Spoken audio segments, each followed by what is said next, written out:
এই যে বোনের বাড়ি থেকে যে কাঁঠালটা দিয়েছিল সেই কাঁঠালটা আজকে পেকেছে, তাই এই খুলছি, খুলে ঠাকুরকে আগে দেব, দিয়ে তারপরে এবছর আমাদের কাঁঠালও খাওয়া হয়নি এখনও, আর ঠাকুরকেও দেওয়া হয়নি, তাই খুলে ঠাকুরকে দিয়ে তারপরে হবে খাওয়া দাওয়া।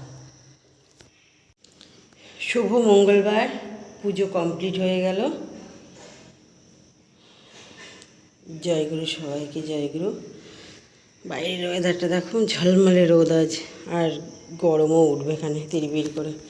আচ্ছা, একটা কথা, এই যে আমার ভোলে বাবা, তো অনেকে দেখেছি আমি প্রত্যেক সোমবার ঘি মধু দিয়ে স্নান করাই, আমি প্রত্যেক সোমবার ঘি মধু, যখন দুধ দিই, সব সোমবারে দিই না, যাই হোক, তো আমি আমার ভোলে বাবাকে আমি প্রত্যেক সোমবারে ঘি মধু দিয়ে স্নান করাই।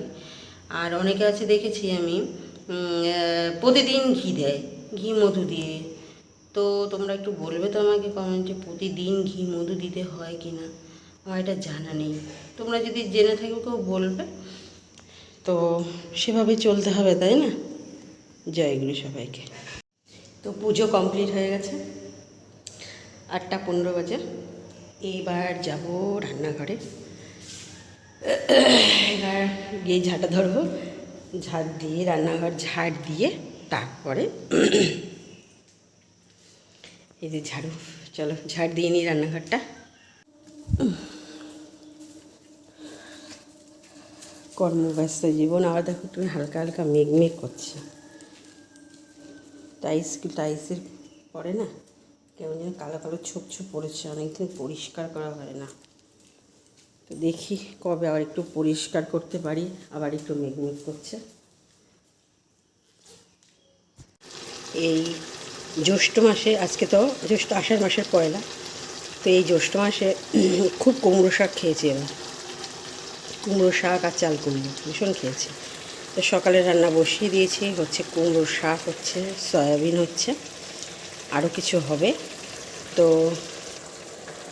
একজনের কোলেস্ট্রল বেশি, একজনের কোলেস্ট্রল অল্প, তো দেখো তেল খাওয়া বারণ, এবার তেল ছাড়া কি রান্না হয়, কী যে সমস্যা। তো যেইটুকুনি যাতে তেল দেয়া সেইটুকুনি তো দিতেই হবে, তাই না? শাক পাতাতে একটু তেল কম দিলে খাওয়া যায়, কিন্তু এই যে সয়াবিন, এই সমস্ত তেল কম দিলে খাওয়া যায় বলে, কী যে করি। দেখো এটা কী বানাচ্ছি, এটা আমি খাই প্রতিদিন, মৌরি, জোয়ান আর হচ্ছে মেথি আর জিরে, এটাকেই শুকনো খোলায় এবার এটা গুঁড়ো করে নেব, করে আর উষ্ণ গরম জলে অর্ধেক লেবু মিশিয়ে 1 চামচ গুঁড়োটা দিয়ে খেয়ে নিই আমি প্রতিদিন সকালে। তারপরে গিয়েছিলাম ডাক্তার দেখাতে, ইঞ্জেকশন দিয়ে বাইরে বসিয়ে রেখেছে 1 ঘন্টা। এই যে ছেলেকে বলেছি একটু মাসের বাজার করে নিয়ে আয়, সাবান এটা ওটা নিয়ে এসছে, দোকান মলে গিয়েছিল, তো মলের থেকে নিয়ে এসছে, এগুলো সব গুছিয়ে নেব। বাজার থেকে মালা কিনে আনা হয়েছে, অনেকগুলো মালা আনা হয়েছে, 3টে যে মা লক্ষ্মীকে পরানো হয়েছে, ভোলে বাবাকে পরাবো, আর এই যে মা সরস্বতী, যে অনেকগুলো মালা, 3, 4, 5, 6টা মালা আনা হয়েছে কিনে। যে রুটি খাবো না, ভাত খাবো, তো সেই অনুপাতে বসিয়ে দিয়েছি ভাত, প্রেশার কুকারে বসিয়ে দিয়েছি। আর এই যে রাতে আমি সবসময় রাতে সবজি কেটে রেখি, সব গুছিয়ে রাখি, দেখে আমার সকালে তাড়াতাড়ি রান্না হয়ে যায়, 3 উনুনে রান্না বসিয়ে দিই। তো চলো